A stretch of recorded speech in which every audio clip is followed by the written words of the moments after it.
Happy Friday, folks. It's a good day. Donald Trump is in court yet again, and also yet again falling asleep in court. And on top of that, apparently passing gas so bad it's affecting his lawyers. That's not even a joke, but we'll touch on that in a bit. First, a brand new conspiracy theory just dropped, courtesy of Cocaine Don. Donald Trump Jr.'s on cocaine. About the integrity of Trump's jury selection. Let's see what he has to say. You'll never know. If it was someone who even remotely conservative, I'm sure they would have thrown him off.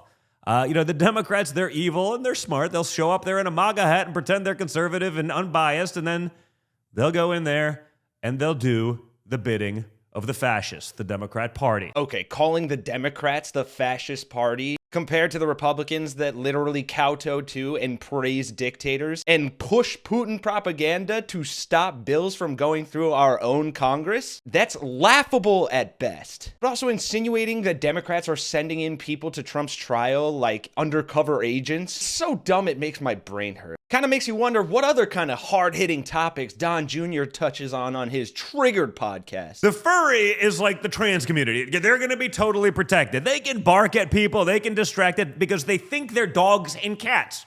Wow, Don. Okay, the culture war must be going great when the type of high-quality content you push out on the Triggered network has to stoop to making fun of furries. I guess he ran out of his 8-ball mid-show. And while what Cocaine Jr. here is insinuating is disgusting and very disturbing, it's par for the course and part of the plan. They're trying to jeopardize these proceedings. They're doing exactly what they're accusing the other side of. Trying to sow doubt among the public, among the jurors themselves, trying to make it look like it's actually a sham. Because they know the only way that Trump actually wins this situation is if he gets a hung jury or if they get to manipulate the jury, which they've already done. We saw it on Jesse Waters' show last night, and we have clips from that in a bit. Arguably even more disgusting than what Don Jr. did here. It's a game what they're trying to do here, to rig this thing in their favor. And it's up to people like Don Jr. and Jesse Waters and Fox News as a whole, because Trump himself is honestly worse than useless in this whole situation. He's a detriment to himself and his side of the case, and not just because of the gag order. It's actually a different type of gagging going on in that courtroom. Returning to the court proceedings as well, Maggie Haberman reports that Donald Trump continued to fall asleep during the proceedings as well. What I'm hearing from my sources as well is that, and I'm hearing from credible sources who know what's going on in the courtroom. And what I'm hearing is that, take it for what it's worth, but that Donald Trump is actually farting in the courtroom and that it's very stinky around him. It's a putrid odor in the courtroom, and that Trump's lawyers are like repulsed by the scent and the smell. And I'm not just saying that to be like, oh, funny. I'm actually, we have good sources there.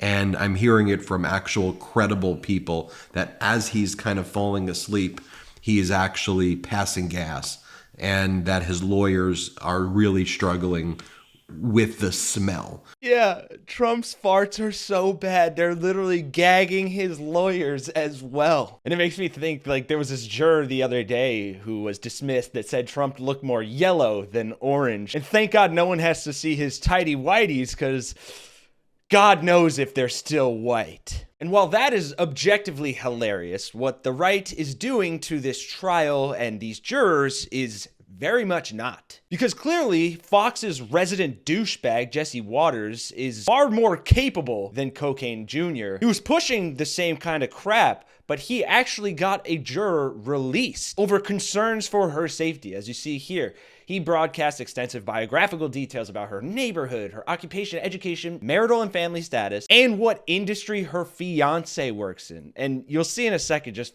how disgusting it is how he talks about them. It makes me sick. But he also says, I'm not so sure about juror number 2. And here you see, he pushes the same crap.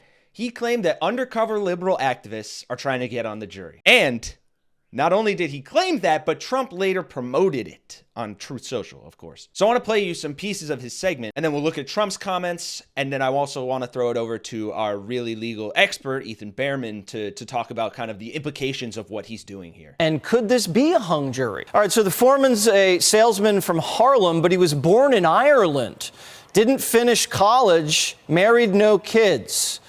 Do you think this guy's a defense juror? Already a great start, coming off as the worst elitist prick you could imagine. But it gets worse with just the callous disregard for these people's identities and their character. He's assuming so much based off these details. And it just reminds me of like exactly how you would imagine a trust fund baby looks at other people in the world and just judges them based off of whatever they see. So here's where he talks about the juror number 2, the person who had to be dismissed for fear of their own life because they were getting questions about whether they were a juror based on how much information he divulged in this piece right here. This nurse scares me if I'm Trump. She's from the Upper East Side, master's degree, not married, no kids, lives with her fiance.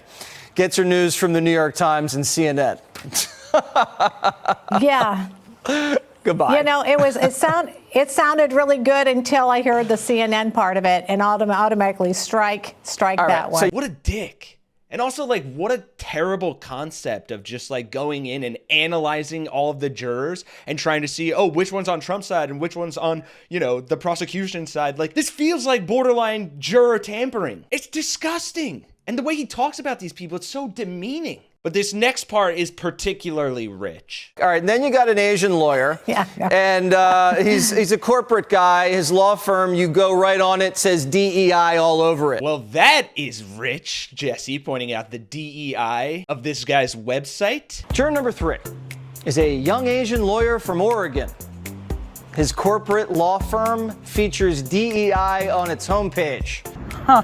I wonder if I wanted a job at Fox News, whether the website would have, oh wow, look at that. We're deeply committed to diversity and inclusion, including attracting, retaining, and promoting diverse talent across our company.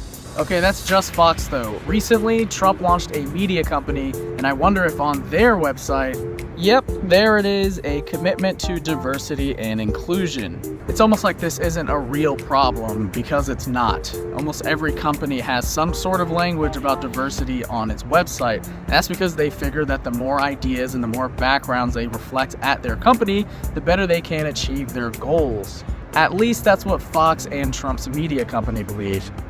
Get wrecked, good sir. And I won't play you any more of that vile cockroach in a human suit that is Jesse Waters. But as promised, here is Trump reposting exactly the way Waters ended that segment. Jesse Waters says they are catching undercover liberal activists lying to the judge in order to get on the Trump jury. And there's Donald Trump himself posting that on social media tonight, posting it for the jurors in his case to see. Yep, posting that to all of his Truth Social followers, calling his jury, who's already been seated, liberal activists and liars. Now who's making it a sham trial? To close it out, I'm going to toss it over to our legal expert, Ethan Behrman, for his take and context on the whole situation. That is its own form of not illegal, by the way, not illegal juror tampering. Look, juror number 2 is gone. Juror number 2 withdrew. Juror number 2 had to be replaced. That's just hideous. You don't participate in situations that cause people to be doxxed, hunted, tracked down, intimidated, abused.